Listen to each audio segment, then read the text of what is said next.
All right, friends, welcome back to the Eco-Christian podcast, where we are exploring what it means to be Christian on planet Earth. I'm your host, Caleb Cray Haynes. I'm very excited for you guys today to meet my friend, Makayla.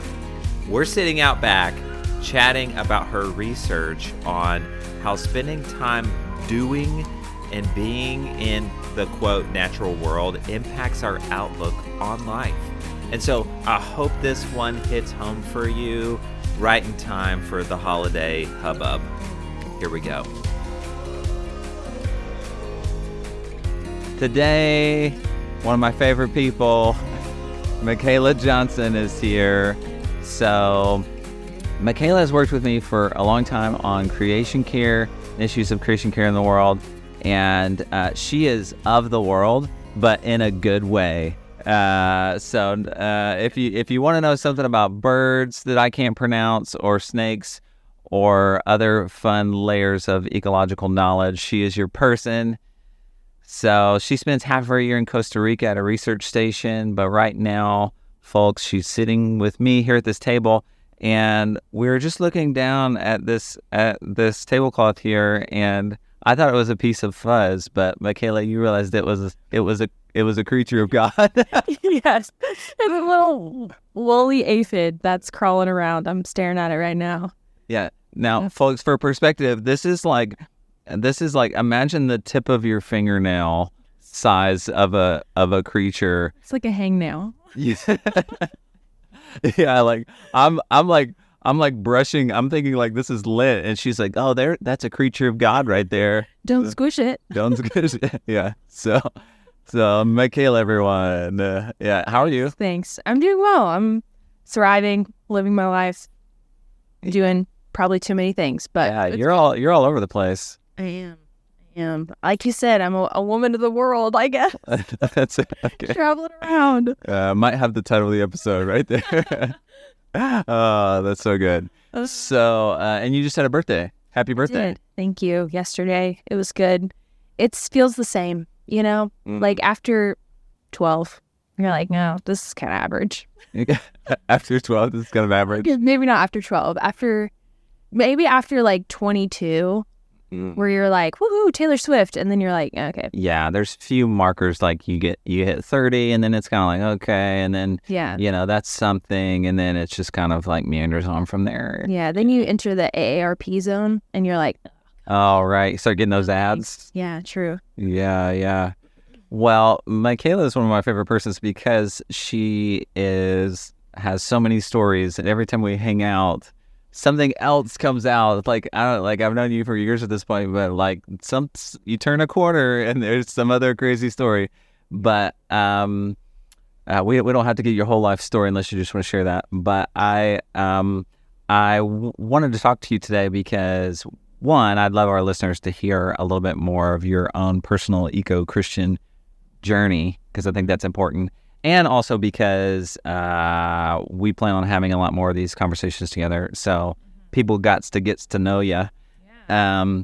But also, you had a really cool master's thesis a few years ago that I thought it would be really fun to talk about basically the impact of gardening and outdoor activity on anxiety and depression. Long story short, so which we'll circle back to that. But maybe just let's roll out with you sharing a bit more about who you are and how you got on this eco-Christian train with me. Yeah.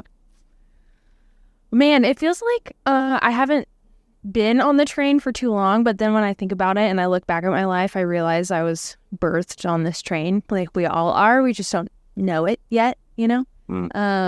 So I did not grow up in the city. I grew up in the country of rural Kansas. I ran around barefoot all the time. Surprised I didn't get hookworm somehow because I did not wear shoes for the majority of my upbringing. Was that a big thing that people got going barefoot back in the day? Well, it's a thing people get today. Yeah, if you walk around and on infected land, particularly by fecal matter. Yeah. Shoes are important. They are important. Yeah. They are. I didn't wear them though. That's the thing. And I spent a lot of time in like, waist deep in creeks and, climbing trees and that kind of thing. And so from quite a young age, as young as I could be outside without supervision, I was like romping around, exploring, flipping over rocks, like, what's in this tree stump? I don't know. And my poor mom probably had the worst of it because I'd bring home stuff all the time, like snakes, lizards, bugs. I accidentally left a bug in my microscope kit one time and it smelled so bad. And my mom got really ticked. And then I was growing bacteria for the same microscope kit because I wanted to see what they looked like, under the microscope, and left it in the kitchen, and she couldn't figure out why it was smelling so bad. And she was like, Makayla, they're dumb things. And her bacteria in the kitchen. Yeah, her nasty mold she's growing. But anyway, so. It was the writing on the wall. Yeah. Yeah. She should have known, honestly. Yeah. It's true. Like, my whole life has been like this. So, then I sort of grew up and went to college and started a degree in ministry and did not see how I could connect my love for the planet and my interest in how it works and why it functions the way it does, and like the things very small and the things very great. I didn't see how that would fit in ministry at all because I didn't know anyone who was doing that in ministry, and no one had blessed me with giving me a book from like Wendell Berry or Norman Worsbud. But I had no concept of what this was supposed to be. So I was like, all right, senior pastor it is.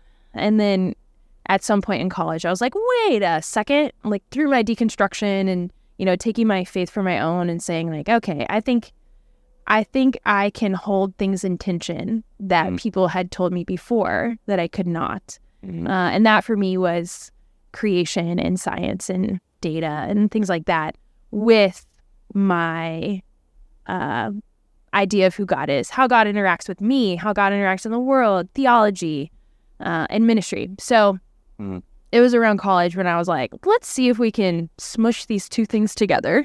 And graduated.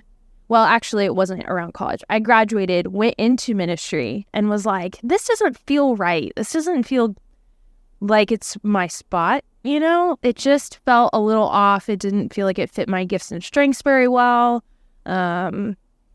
Being a young woman in ministry comes with particular challenges that I was idealistic and had not realized. And I was like, this just feels awful. Why would anybody be a pastor if it feels like this? And I had some pretty great mentors that were like, then maybe this isn't the fit for you. Right. Maybe you should explore and figure out what is the fit for you. And so after a lot of encouragement from my dear sweet husband, he was like, just apply to this master's degree that you've been looking at. And it was outside of my wheelhouse at the time because my undergrad was in ministry and I was going into a master's degree in sustainability studies.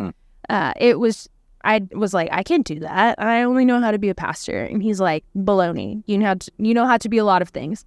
So I ended up getting accepted and, doing this program that was at a state school. It wasn't at a Nazarene University. And so I got two very opposite perspectives on life. The steeped ministry in the Church of the Nazarene and a very non-religious, facts-based education. And that for me created a really nice blend in my life. I could take, things from both and smush them together and find God there waiting for me. So since then, I've been trying to continue to do that, of helping my religious members of my family and my church family understand why it's important that we look at this data, we look at facts, we look at how things are intertwined together and how we play a role in that. And then also with my friends who are not religious in any way, saying like, this is beautiful and this is, pointing us towards something bigger than ourselves. And we can look at science and that can show us who God is too. So I feel like I live in two kind of worlds, I guess. And I'm the weird one in the middle that just kind of hops back and forth and tries to hold hands and bring everybody together. So, yeah, that's how I got where I was to where I am. Yeah, where you're going. Where I'm going. Where you are, where you're going. I don't know. Yeah, that's really great. I mean, I think, I imagine there are a lot of people who are encouraged by your story, because I think more than people at least let on, we're sort of given these pre-formatted molds of, that come from either society or culture or family or degrees and that sort of thing. And you sort of get into it and you're like, I don't know this is my thing. And of course, over the years, talked to so many students in particular who are on like their third major, and because they're trying to like find the right box. And I think that there's something courageous here about saying like, look, you can sort of like form your own, like you can grab like some like reclaimed pallet wood here and slap some paint on it and like just kind of make your own little category. And yeah, exactly. Mom, check this out. Right. And she's like, how are you going to make money with that? And you're like, I don't know. Like, Yeah. But, and I think that that's obviously easier to say, I think, in 2023 than other points in history. But I do see, I think that's encouraging, and I feel like I have somewhat of a similar trajectory. So I definitely resonate with that. So I'm just imagining young Makayla romping and trucking in, traipsing through the house, as my wife would say, with dirt and all the things. That's how you build a good immune system anyway. That's what they say, and I definitely put that to the test. Right. I put rocks in my mouth, which I will say, Mom, if you're listening to this podcast, I blame this on you wholeheartedly, because she would always say, swallow your spit or suck on a rock if I was thirsty. What? Is that a saying? I don't know if it's a Kansas thing or not. So, Mom, you're going to have to let us know. Defend yourself. So you would chew on rocks? I wouldn't chew on them, but I would put them in my mouth and suck on them. And then there was an unfortunate situation in which this kid I went to school with was really annoying, on the playground. And so I swallowed my spit and I sucked on rocks, put a ton of playground rocks in my mouth, and then chased after him and shot them out of my mouth like a machine gun. Stop it. At this kid. I was like, whoa, with all these rocks. And I got a behavior slip. So I had to go to the principal. And the principal was like, rocks in your mouth, really? And I was like, I don't know what you want from me, But it was also on that same playground where I look back and I think to myself, oh, this was the thing all along, because two of my friends, we were playing a game and they were going to get married. And I was like, I'll be the pastor. And they were like, okay. So I was pretend pastor at we would have been third grade or younger. So I was pretend pastoring, and we went under these giant oak trees. I think they were like pin oaks or something. I don't know. And I made this aisle and decorated with the acorns and made a bouquet and was like, it's all natural stuff, right? Lined the aisle with pine needles I found. It was ridiculous. This is legit.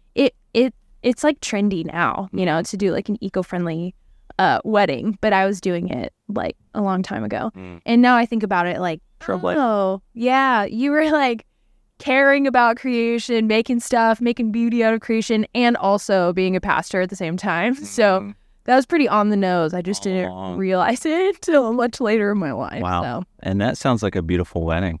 I bet those kids are still married. Indeed. I actually think the boy in that pairing ended up leaving my school and going to a different one in middle school. And I was like, dang it, my first marriage didn't even work. Man. That's a reflection on me as a pastor. Third grade. Oh man. Dang. I love that story. That's a lot of fun. Let's switch in. Let's talk about your thesis a little bit. And so the title was The Impact of Gardening and Outdoor Activity During the COVID-19 Pandemic on Perceptions of Hope, Hopelessness, and Levels of Stress, Anxiety, and Depression. not much to talk about there. That gives you the whole thing. Oh my gosh.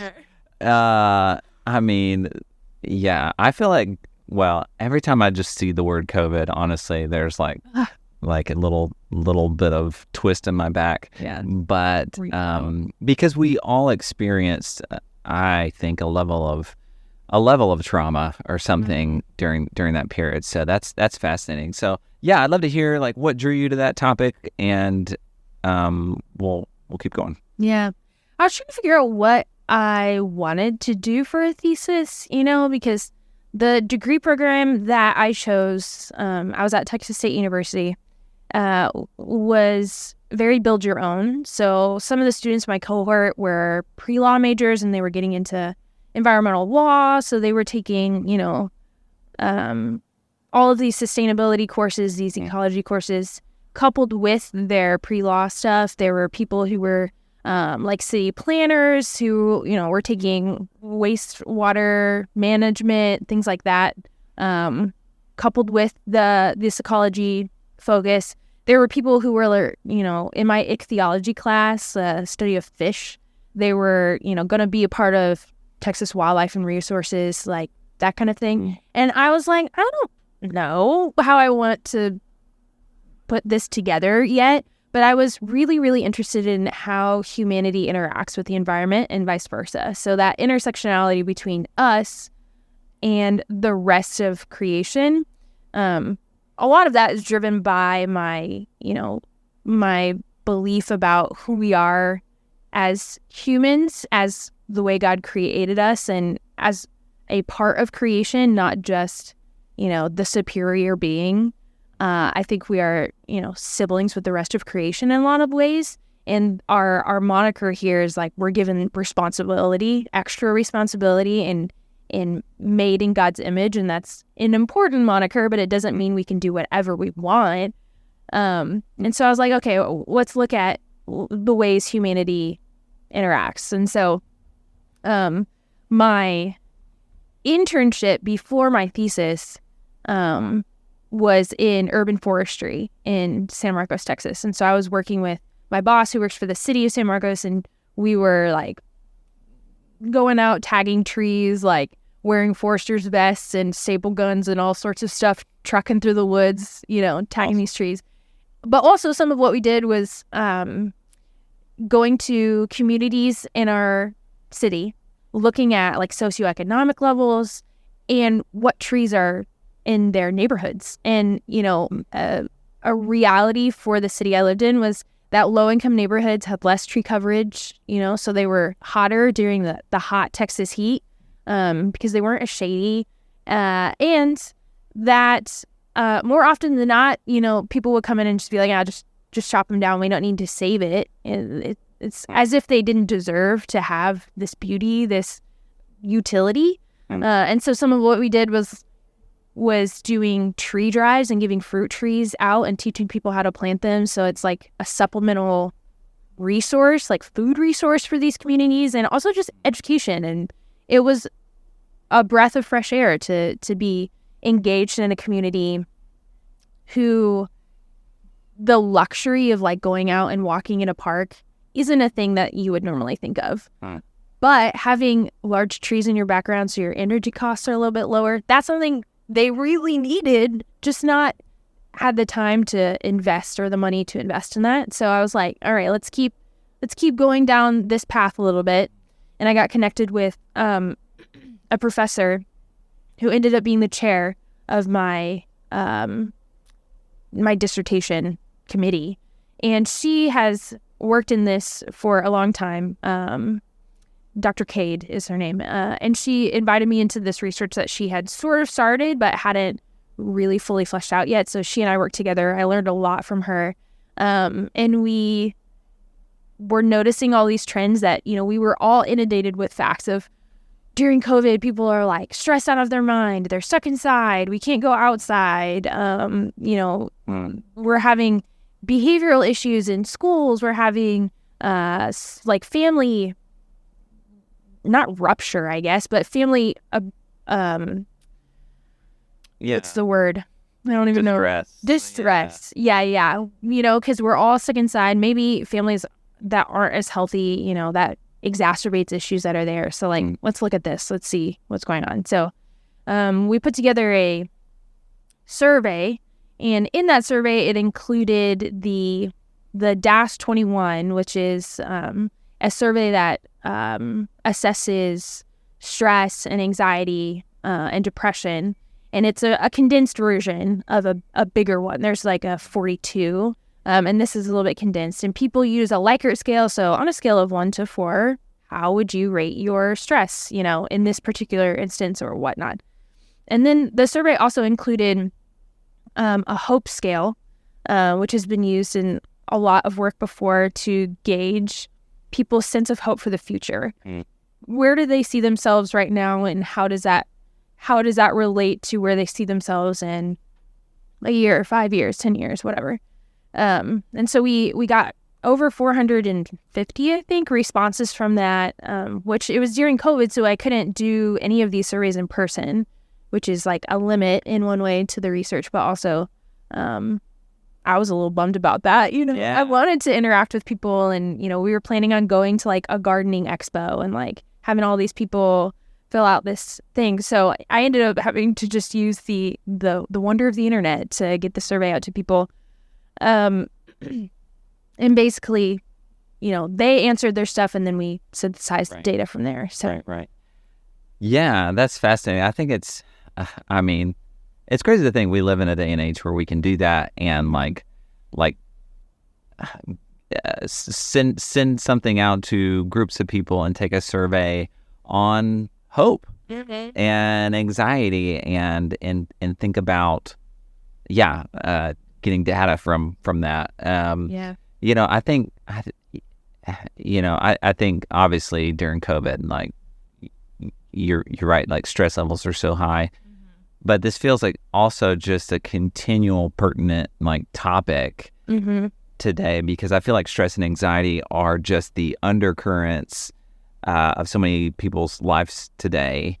And it does feel like we're finally coming to understand a little bit more of all the correlations and the in-depths between our lives and our bodies and stress. And it seems like every time something's wrong with my body, I do the thing you're not supposed to do and Google, symptoms and causes and all that. And it's almost like without a beat, every time I'm like, what are some other causations of this? And it's like, either this could be caused by eating too much sugar or having a tumor or low calcium or anxiety, and it's like every time anxiety's on the list, this could be causing that for you. You could either be pregnant or just really anxious right now, and so it feels like there's so much to learn about stress and anxiety and how it affects our lives, especially today, and I think in our chaotic culture. So I guess unpack a little bit. I'd love to hear what did you find, and what were when you kind of got down into how stress and anxiety affect and manifest in various forms. What's some of the things you found? Yeah, we found statistically significant correlations, which basically means that it's not a by chance thing. We didn't just happen to collect a sample that showed us the answer that we got. We got a sample that was well-rounded, and we know that what our data said is accurate, and we can depend on that, which is really important when you're looking at any sort of research or report or, clinical trial or whatever. We want to know that we can trust the data that we read. And so doing a lot of math stuff that I will not talk about, we found that during COVID, people self-reported that their stress and anxiety levels and their depression levels were quite high.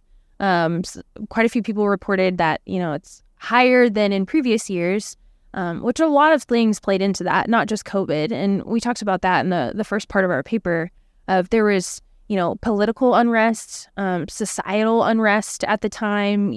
There were several high-profile shootings that had happened relatively recently before this study, exacerbated by COVID, exacerbated by XYZ. So there are plenty of things that have caused this uptick in stress or in anxiety or in depression, including COVID. But when we did the survey was in the middle of / on the tail end of what we all think to be COVID. Of course, COVID still exists. It still affects lots of people. But like lockdown, don't be around people, that kind of section of COVID. And so we asked people, do you garden? If so, what kind of gardening do you do? So we gave options of like a planter garden, like a pot garden, a fruit producing garden, a vegetable producing garden, a hobby garden, herbs, flowers, like so many options, right? And we also asked people, if you don't garden, do you do activities outside? And if so, what are those? With many examples like hunting, fishing, hiking, skiing, all sorts of things, pickleball, whatever it was. What do you do outside? And most of our sample was women. A really large portion of our sample was women. Many of them were like 45 and younger, which is reflected by where we posted the survey. So a lot of where we posted it was like Facebook and Instagram and, community pages, things like that. And so you're probably going to get some younger folks who are taking the survey. But you didn't put it in the newspaper or anything like that? No, I don't even know if a newspaper was like a thing. Yeah. So yeah, I don't. Did they do that? Is there still like a paper boy or paper person who takes? That's a great question. Some people still get papers. Yeah, I guess. Well, missed opportunity. Should have done that. But anyway, so what we noticed was that people who self-reported and said, I garden, their levels of stress and anxiety and depression were lower than people who said they did not garden. And so then we were like, okay, well, what about all the people who don't garden, but they spend time outside a significant portion of the day? Which one of the other questions we asked was, are you spending more time outside now that COVID has happened and we're not working as much? We're like confined, to spaces. And some people were spending like on average 4 extra hours outside every week than they weren't before, and some more than that. And so then we noticed that if people were doing an activity outside, that their stress, anxiety, and depression levels were lower as well. And so the significant part here is that it's not passive. It's not that people just sat outside and then that manifested in their, mental health and well-being. They were doing something outside, active in their environment, whether it was gardening or, doing a sport or whatever. One person, I think, put outdoor rollerblading or marching band as one of their things. And they had lower levels of stress, anxiety, and depression, coupled with a higher rate of hope for the future. So that, combination of being a little less stressed, a little less anxious, and a little bit more hopeful towards your future, a little bit more able to deal with the uncertainty of today because you have hope for tomorrow is, can produce healthier humans. That can produce humans who are adaptable, can deal with change, and who can manage and regulate their own emotions a little bit better than somebody who might stay inside the majority of their day. So that's fascinating. I love that. And you hear that and it's like yeah, and there's a part of it that's it's surprising, but it's also like not surprising. Yeah, you know what I mean? Mm-hmm. It's like you're seeing this correlation and these findings between obviously being outdoors and and stress, and is it really a surprise to find that humanity, right? People who have spent the last thousands of years mostly outdoors, touching grass, soil under their fingernails, rocks in their mouth, like integrated with the natural world, to now more isolated from it than ever. And I hesitate because I always don't like talking about the natural world quote, because I think that also does a thing where we think of, quote unquote, the natural world as separate from ourselves. But you know what I'm saying?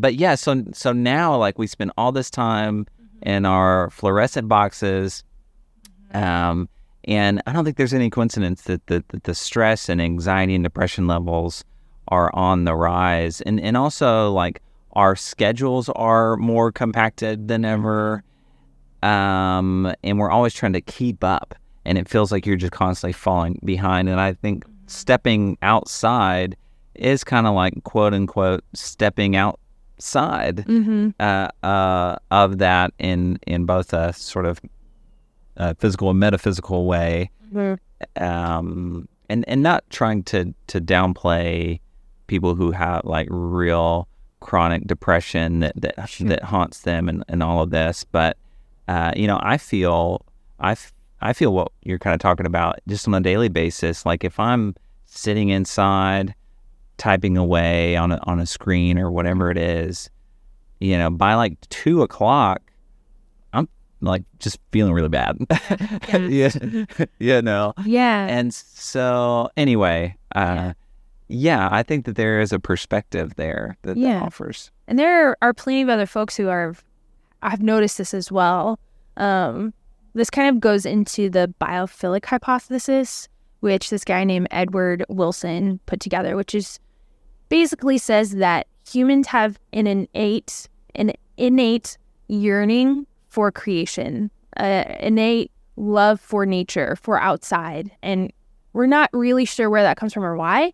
Some people will say that, like, oh, it's because for the vast majority of humanity's existence, we've been agrarian. It wasn't until much more recent in our human history have we lived in skyscrapers and been able to ship stuff all across the world and meet with somebody on another continent, on your laptop.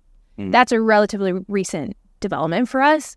But for the vast majority of our history, we've been living in a localized place. We've been growing, sharing, hunting, things like that, been very, very well connected with creation. And so some people say, like, well, that's why, like, this is an advantage to humans, throughout history for us to develop a close relationship with nature. And so we don't really know, like, why this happens, but we do see that it makes a difference. And so people, are working at, which this is one of the applications of my paper was, where do we go from here now that we know this? And one of the applications is biophilic design, which means that we design spaces and places that give us access to outside. Particularly, this is important in our correctional system in prisons. We need to be able to give people who are in incarceration access to actual green space, to see it, to experience it, so as to reduce, anger and stress, and maybe help give an extra foot towards, getting out and staying out. This is really important in our school system. Kids can learn a little better when they get to be outside, and in the grass. They can see the grass, the trees blowing in the wind. This is really important in nursing homes where we have elderly people in our communities who can't move around as freely as they used to. And so instead of just sitting inside, we need to have spaces where they can see and get their hands in dirt, that's accessible to them. And this is also really important in just our daily spaces, skyscrapers with indoor or inside apartments where you don't necessarily have a big window or something, isn't helpful to us. And so how can we build our life in combination with creation, and that couples with green design, sustainable design. And so not only do we want to be eco-friendly in our development, but we also want to actually see, what's going on. And so, recently a playground in my hometown was the one that I married those 2 kids in, actually. Nice. Just got redone, which is a great blessing to the district, and a great company did the redo, and a lot of people have enjoyed it. But they took out all the grass, every single blade of it, and put in turf. And it's like a huge playground, huge. Right. And it's all turf now, which I mean, I guess that would work well for students not coming in muddy, into the school and things like that. But it kind of breaks my heart a little bit because I'm like, one, I had a great wedding out under the yeah. But 2, like kids need an opportunity to get their hands in the dirt, because something inside of us kind of wants that, even if you don't like bugs or the heat or whatever. When you like drive to a mountain range or a lake or something and you look out at it and you're like, wow, there's this weird feeling in me that I feel small, but in a good way. I feel a part of, rather than a section apart from. That is good, and that is something we're built with. I think that's something God has given us. As like a core of who we are. So we need to figure out how to make it more common in society today. Yeah, I think you're hitting on a real key ingredient or part of the conversation.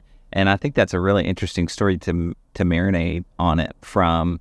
It's like we're valuing our kids being outside in this outdoor space, but we're not necessarily valuing it enough for them to like get dirty from the experience or whatever the reasons are that make us put in turf and et cetera. That we're going to put this layer of plastic or whatever it is over the actual soil. And I think that you do end up getting down into the particulars of the conversation around how much are we integrating with nature. Do we really fully understand how beneficial it is for us for our kids to get dirty and for all these things? And I think all of these are really important questions to ask that we historically haven't really had to ask until now, until we've been shaping more and more, even quote, of the outdoors in our own image, in the way of making outdoors look more like indoors. And there's a whole conversation there. We don't got to get into all that, but it should raise some questions, I think. Yeah, and that this we're talking about technology and the internet and all these advancements, AI, like ChatGPT is crazy. It's wild. You can ask that thing anything. It's really an incredible advancement in humanity's history. And some people would say like, well, that is the antithesis of nature. And there are a few, philosophers out there who would say, well, I don't necessarily think so. I think our, development, as far as technology goes, we just have our priority kind of in the wrong spot. We have this innate desire for connection to creation. At least we think so. This is what we see.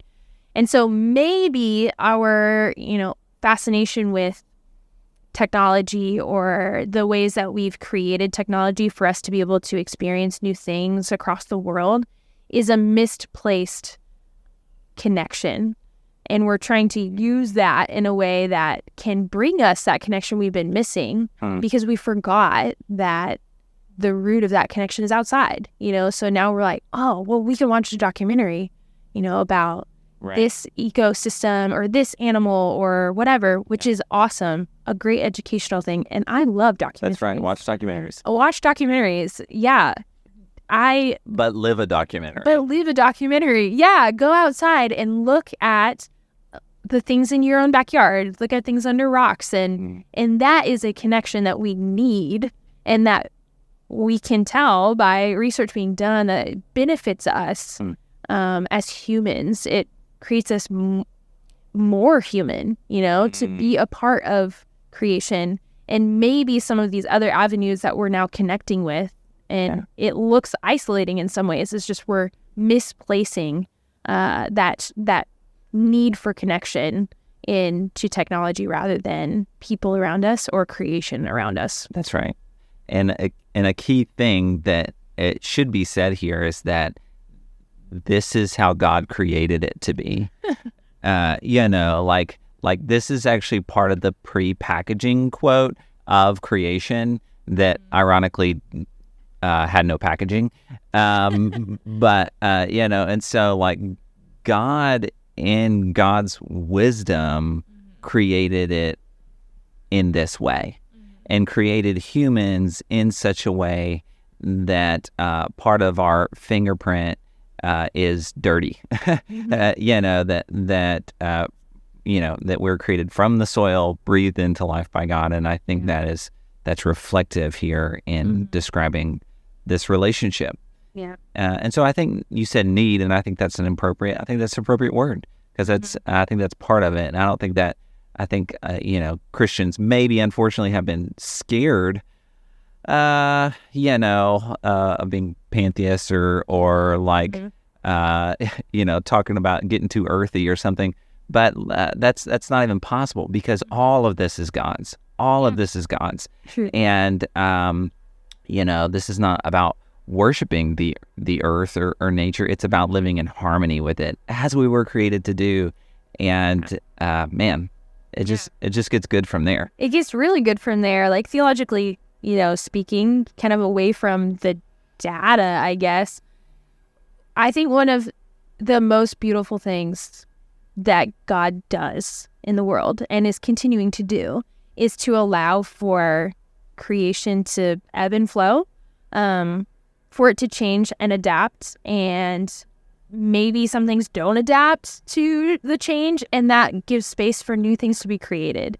And we fit into that story, and we get this really unique opportunity to witness what's happening in creation or what has happened and just be in awe of it. Like we get to have a big blessing of having a really big brain and being able to see what's going on, or be able to conceptualize and understand like deep time or deep space, or the very small to the very big, and watch this whole thing unfold. We get to learn more, and that is a gift from God, to be able to look at a leaf under a microscope and say, oh, this is how this functions. This is how this is connected to the tree. This is how the tree is connected to other trees. This is how this whole ecosystem thrives together. Yeah. And God gives us this really wonderful blessing of being able to kind of get a little bit of a bird's eye view of what's going on, and just be thankful and participate in the system that's already working. It's already, doing what it needs to do to thrive, to let all species thrive. And our one job is to work with it, to participate with it in a way that isn't dominating, but rather life-giving to every individual. Yeah. I really appreciate that. And I guess trying to turn a corner here, and thinking about the holiday season that we're basically now in, and how so much stress and all that can revolve around the holidays. I really appreciate thinking about this, and thinking about, our place in all this. And now I'm hearing like some neighbor somewhere is like got the leaf blower going. We're sitting outside and there's like airplanes going over our head, and we're like in this interesting relationship with creation. But I'm thinking about how the holidays and stress and why we do this to ourselves, and I realized a few years ago that I began thinking of myself more like the Grinch around the holidays, and particularly the Jim Carrey version from several years ago, And I'll say my kids love the Grinch. The Grinch has like made a like cultural comeback. And Daily going to the Halloween is the Grinch? Daily is the Grinch for Halloween, and I couldn't be more proud. But I think the Jim Carrey, like the Tim Burton version, and he's like living in the distant mountains, but he's secretly like living off of Whoville's trash. So there's a little bit of like grouchiness, but like dismantling the consumerism. So it's kind of like me in the holidays. But and so I think we're all probably familiar with those stats that it's the most stressful time of the year. It's kind of like Totally. we've all heard that really sad factoid of depression and anxiousness during the holidays, and so maybe trying to find like a helpful takeaway for people listening to this going into the holiday season, in being outdoors. Maybe what's some advice or thoughts that you have? Does it count if you're outside at the outlet mall? Do you have to be like in the forest? Like, what are the levels here? Yeah, there is some interesting work being done about the ratio of live plants in outlet or in malls in general to like stores, and how if there's more green in the mall, then people will buy more. So I don't know. I do want to start and say that the holidays are stressful for a lot of us, which is sad for me because I did not realize as a child, like, this is the best time of year. I love Christmas. We can make some cookies and open gifts and like go see everybody and sing to my neighbors. And I had no idea the amount of work that goes into that and the amount of like coordination and effort that goes into that from the adults in my life. So thanks all to those adults in my life that made holidays fun. And I think that's important. But I also want to recognize that the holidays are incredibly stressful for a lot of different reasons. And in no way will walking outside fix some of that stress. It's an interesting situation because holidays are meaningful to a lot of us for a lot of different reasons. And some of us aren't going to have a important member of our family at the next holiday. Some of us are stressed about, maybe a job change or, whatever that is going to make holidays harder. It's hard to travel, to see family, like so many things go into this. And so I'm not here to say that, well, if you just take a walk outside, then it'll all be better. Because that's probably not what's going to happen, but it can help.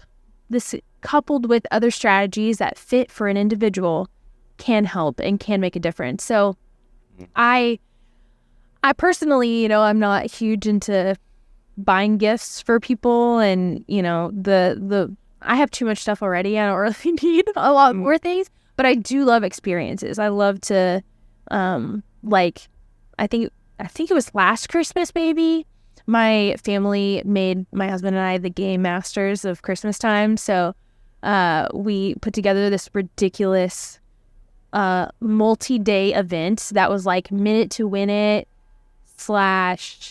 there was a pageant involved, like the family was split into 2 teams and they had to run around the house and find stuff that we could recreate the manger scene with and like take a photo. My brother had a giant rubber chicken as Jesus. Stop it. Yeah. And then my sister used the family dog as Jesus, baby Jesus.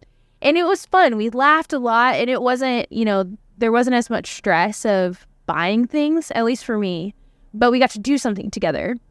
And so if we take that a step further and we find ways of getting out and about in creation, whether it's like walking through a Christmas tree farm, you don't have to buy anything, but just walking around, smelling the trees, playing in the snow, if it snows during the holidays where you live, if not, feel the cold. Yeah, which I hate being cold with a burning passion. I would ironically.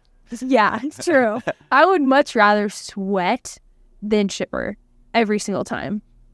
But it's important, that I go outside in the cold because I very easily coop myself up, and I'm not going out there. I'm just going to put my comfy stuff on. But you just got to take a second, and it's okay to be in that uncomfy, cold space for a while to experience the season that's going on around you, so you can be familiar with it, so you can experience it and you can connect with God and say, wow, seasonal change is a thing that the world goes through too. And that happens in my life. And this holiday season is a seasonal change. And that doesn't mean that what I'm feeling mentally and emotionally is going to stick around forever. It's another season in my life, and going outside can help us create, that God has empathy for us. God relates with us, and Jesus relates with our human experience, and you can see that play out in seasonal changes around you. So yeah, just having some time, like an hour or maybe 2 to go on a walk, see the trees, go out and find the same tree and look at it at different times of year and watch how things change and play out. It gives us a different sense of time than what's going on in our daily life, because trees live on a totally different time scale than we do. It's hard for us to comprehend because trees extend our lifetime, some of them many lifetimes, so we can only know what some of these massive trees on our planet were like because of our great grandparents who wrote about this tiny tree, and now we're like, holy cow, this is huge. Yeah. And so it just spending time in creation and meeting God there can give us a perspective on life that can help calm our stress and our anxiety in a busy time like the holidays. That's great. That's really helpful. Yeah, thank you for highlighting that and for sharing all this with us. I think that's a really great takeaway in thinking about it, particularly in the winter and in the holiday seasons when you can be extra sequestered, perhaps, or maybe feel extra lonely, thinking about what it would look like to add a practice like that as a spiritual part of your rule of life, part of a discipline of what it means to be the people of God in the context, and and figure out what that is for you. So yeah, thanks for being on here, Makayla. This is like really enriching, and I'm excited about having you back on here for part 2 later. Yeah. Hey, I'm happy to gab all the time, so you just let me know what we're going to talk about next, and I'll find some quirky life story that fits the topic. Yeah. I've got a whole business scheme now of like flavored rocks that I'm just think about it. Could be a thing. So. Yeah, I mean, I think really where the issue was the chocolate rocks that they sold at like those goofy stores where they sell all these trinkets, and they have chocolate rocks that look like rocks, and then break down the barriers. Yeah. Back in the day, we got real confused with candy. I mean, we had candy cigarettes, we had candy tobacco, we candied everything, and it really messed us up. Yeah. Now we're here from where we are. All right. Thanks, Makayla. Absolutely. Friends, it would mean the world to me if you wanted to leave a written review for the show, or give us a star, or send us a message at ecochristianpodcast@gmail.com. Just let us know what you think. And of course, you're welcome to share any of this at the Thanksgiving dinner table. You're welcome. Grace and peace.